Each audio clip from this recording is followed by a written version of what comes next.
रिश्ता। रोज की तरह रात में अपना लैपटॉप लिए बिरजू बिस्तर के एक ओर बैठकर अपने ऑफिस के काम में व्यस्त था। बिस्तर के दूसरी ओर उसकी पत्नी सुधा आराम से सो रही थी कि तभी एक नोटिफिकेशन बजी। बिरजू ने जैसे ही नोटिफिकेशन खोला तो उसे विश्वास नहीं हो रहा था। क्या ये सच है? उस खूबसूरत लड़की ने उसकी फ्रेंड रिक्वेस्ट एक्सेप्ट कर ली, जिससे वह पिछले कई दिनों से दोस्ती करना चाहता था। इतनी खूबसूरत कि उसकी पहली बार डीपी देखते ही उस पर उसका दिल आ गया था और मुंह से बस यही निकला, उफ बला की खूबसूरत है, काश ये मेरी पत्नी होती तो। साले मेरे दोस्त, मेरे ऑफिस वाले और रिश्तेदार जन भूल जाते, मगर हाय री किस्मत, माँ बाबूजी के कहने से ये सीधी सादी गांव की लड़की मेरे पल्ले बांध दी गई। खैर, पत्नी ना सही, दोस्त ही सही, कम से कम प्रोफाइल देखकर तो लोग कहेंगे वाह कितनी ब्यूटीफुल फ्रेंड है बिरजू की।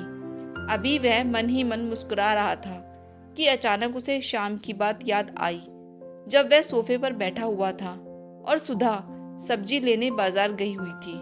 और जब वह लौटी थी तो उसने बताया कि आज जब वह सब्जियां लेकर वापस रिक्शा से घर लौट रही थी तो एक बाइक वाला लड़का उसके पीछे पीछे चल दिया। वो लगातार उसे देखकर छेड़छाड़ करने की हरकत कर रहा था। फिर बिरजू ने अपना ध्यान टीवी से हटाकर गुस्से से पूछा, फिर क्या? मैंने रिक्शे वाले से बताया तो उसने भी पीछे देखा और कहा, ये तो आवारागर्दी करते रहते हैं, आप इन्हें इग्नोर किया कीजिए। मैंने भी उसकी ओर देखना बंद कर दिया, मगर वो लगातार पीछा कर रहा था। जब मैंने उस रिक्शे वाले से एक अनजान गली के दरवाजे पर मुझे उतारने को कहा और वहां चुपचाप एक ओट में खड़ी हो गई, रिक्शा वाला भी समझ गया था और वो मुझे उतारकर वहां से किराया लेकर चला गया। फिर बस वो लड़का मेरा घर उस गली में है जानकर वहां से रफू चक्कर हो गया और मैं कुछ ही देर में वहां से दूसरी ओर निकल आई और वहां से दूसरी रिक्शा लेकर घर चली आई। मेरे रास्ता बदलने से समस्या तुरंत बड़ी होने से पहले ही सुलझ गई। आगे से अपना मोबाइल फोन अपने साथ रखा करो और तुरंत पुलिस विभाग को सूचित किया करो। जी कहकर वह अंदर चली गई थी। एक बार फिर से नोटिफिकेशन बजी। बिरजू ने देखा तो दूसरी ओर से हाय का इमोजी सेंड हुआ। फिर उससे पूछा गया कि आप मैरिड हो या अनमैरिड। आपकी प्रोफाइल देखकर मैं काफी इम्प्रेस हूँ। बिरजू ये पढ़कर और भी खुश हो रहा था। वाह, ये तो मुझसे पहले ही इम्प्रेस है।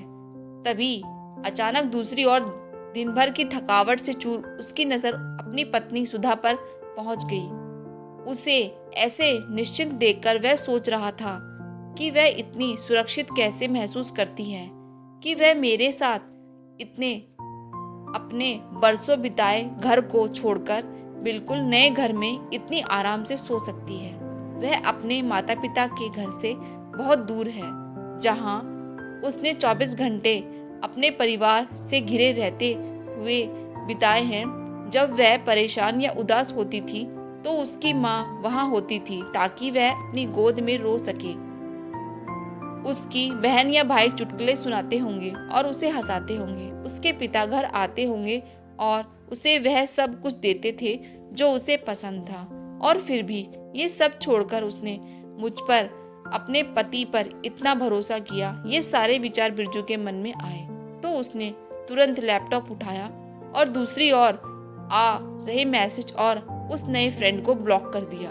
लैपटॉप एक और रखकर वह अपनी पत्नी की ओर मुड़ा और उसके बगल में सो गया और मन ही मन बुदबुदाने लगा, मैं एक आदमी हूँ, कोई बच्चा नहीं।